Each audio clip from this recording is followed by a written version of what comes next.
You would think that the American healthcare system and our government agencies would be clamoring to fix metabolic health and reduce American suffering and costs, but they're not.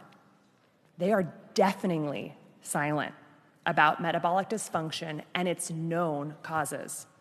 It's not an overstatement to say that I learned virtually nothing at Stanford Medical School about the tens of thousands of scientific papers that elucidate these root causes of why American health is plummeting and how environmental factors are causing it. For instance, in medical school, I did not learn that for each additional serving of ultra-processed food we eat, early mortality increases by 18%. This now makes up 67% of the foods our kids are eating. I took 0 nutrition courses in medical school. I didn't learn that 82% of independently funded studies show harm from processed food, while 93% of industry-sponsored studies reflect no harm. In medical school, I didn't learn that 95% of the people who created the recent USDA food guidelines for America had significant conflicts of interest with the food industry. I did not learn that 1 billion pounds of synthetic pesticides are being sprayed on our food every single year. 99% of the farmland in the United States is sprayed with synthetic pesticides, many from China and Germany. And these invisible, tasteless chemicals are strongly linked to autism, ADHD, sex hormone disruption, thyroid disease, sperm dysfunction, Alzheimer's, dementia, birth defects, cancer, obesity, liver dysfunction, female infertility, and more, all by hurting our metabolic health.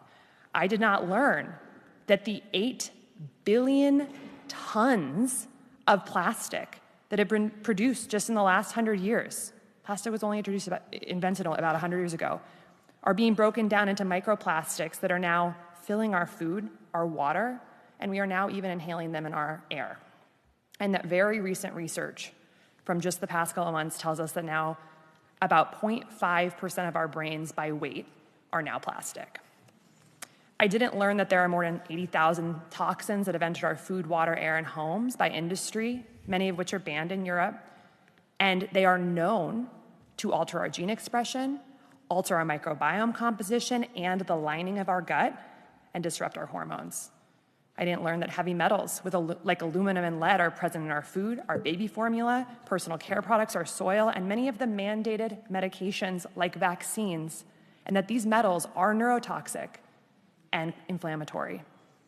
I didn't learn that the average American walks a paltry 3,500 steps per day, even though we know, based on science and top journals, that simply walking 7,000 steps a day slashes by 40 to 60% our risk of Alzheimer's, dementia, type 2 diabetes, cancer, and obesity. I certainly did not learn that medical error and medications are the 3rd leading cause of death in the United States. I didn't learn that just 5 nights of sleep deprivation can induce full-blown prediabetes. I learned nothing about sleep, and we're getting about 20% less sleep on average than we were 100 years ago. I didn't learn that American children are getting less time outdoors now than a maximum security prisoner. And on average, adults spend 93% of their time indoors, even though we know from the science that separation from sunlight destroys our circadian biology, and circadian biology dictates our cellular biology. I didn't learn that professional organizations that we get our practice guideline from, like the American Diabetes Association and American Academy of Pediatrics, have taken tens of millions of dollars from Coke, Cadbury, processed food companies, and vaccine manufacturers like Moderna. I didn't learn that if we address these root causes that all lead to metabolic dysfunction and help patients change their food and lifestyle patterns with united, strong voice, we could reverse the chronic disease crisis in America, save millions of lives and trillions of dollars in healthcare costs per year. Instead, doctors are learning that the body is 100 separate parts, and we learn how to drug, we learn how to cut, and we learn how to bill. I'll close by saying that what we are dealing with here is so much more than a physical health crisis. This is a spiritual crisis. We